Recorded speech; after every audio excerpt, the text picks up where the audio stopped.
روحانی دنیا آفیشل پر جاری اس خصوصی سلسلے میں اب تک ہم نے تاریکی کے کئی پردے چاک کیے ہیں۔ پہلی قسط میں ہم نے اغوری روایات، ان کے شیطانی مشن کا علمی جائزہ لیا تھا، جہاں پہ واضح ہوا کہ اس گروہ کا اصل ہدف انسانی نفس کو غلاظت کے ذریعے مسخر کرنا ہے۔ اسی تسلسل کو آگے بڑھاتے ہوئے قسط نمبر 2 میں تسخیر ارواح کے فریب کو بے نقاب کیا تھا، تاکہ ناظرین سمجھ سکیں کہ جسے وہ ارواح سمجھتے ہیں وہ اکثر شیطانی دھوکہ ہوتا ہے۔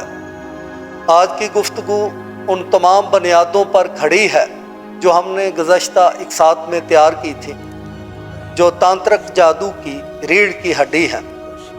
شیو سادھنا دراصل 5 مکار کے عملی نفاذ کی آخری اور بھیانک ترین شکل ہے۔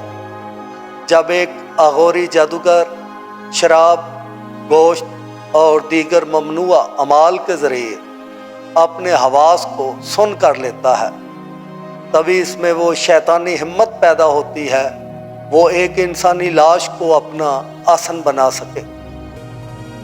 اور قسط نمبر 4 میں ہم نے 5 صدیوں کا 5 شیطانی طاقتوں کا ذکر کیا تھا۔ شیو سادھنا ان شیطانی طاقتوں کو برقرار رکھنے یا ان میں اضافے کا ایک ذریعہ ہے۔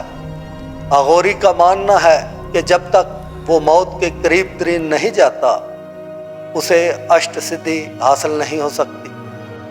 شیو سادھنا میں لاش پر بیٹھنا دراصل مادی دنیا سے کٹ کر ان 5 صدیوں کو ایک نقطے پر مرکوز کرنا ہے، تاکہ کائنات کی تاریک ترین لہروں سے رابطہ استوار کیا جا سکے۔ اور قسط نمبر 5 میں ہم نے پریت ودیا اور جنات کی تسخیر پر بات کی تھی، جہاں یہ بتایا گیا کہ کس طرح بیرونی ارواح خبیثہ کو قابو کیا جاتا ہے، لیکن شیو سادھنا اس سے ایک قدم آگے کا عمل ہے۔ یہاں ہدف کوئی بیرونی جن نہیں، بلکہ وہ ہمزاد ہوتا ہے جو اس مردہ جسم کے ساتھ جڑا ہوتا ہے۔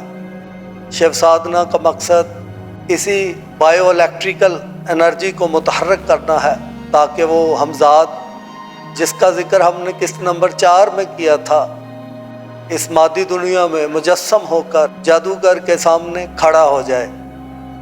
لیکن باطنی علوم کی دنیا میں ایک مقام ایسا آتا ہے جہاں عام سفلی جادو کی حدیں ختم ہو جاتی ہیں اور انسان طاقت کی ہوس میں انسانیت کی آخری لکیر بھی عبور کر لیتا ہے۔ اس مقام کو تانترک اصطلاح میں شیو سادھنا کہا جاتا ہے۔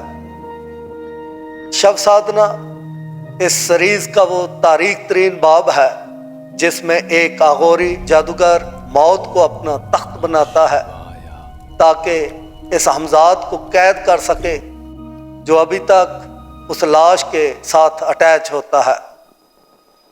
ہندو مت کی قدیم تانترک نظام میں 2 راستے پائے جاتے ہیں۔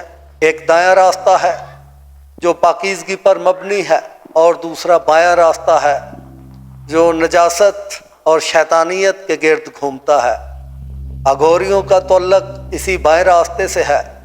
سنسکرت میں شو کا مطلب ہے بے جان جسم یا لاش، اور سادھنا کے معنی ہے مراقبہ یا ریاضت۔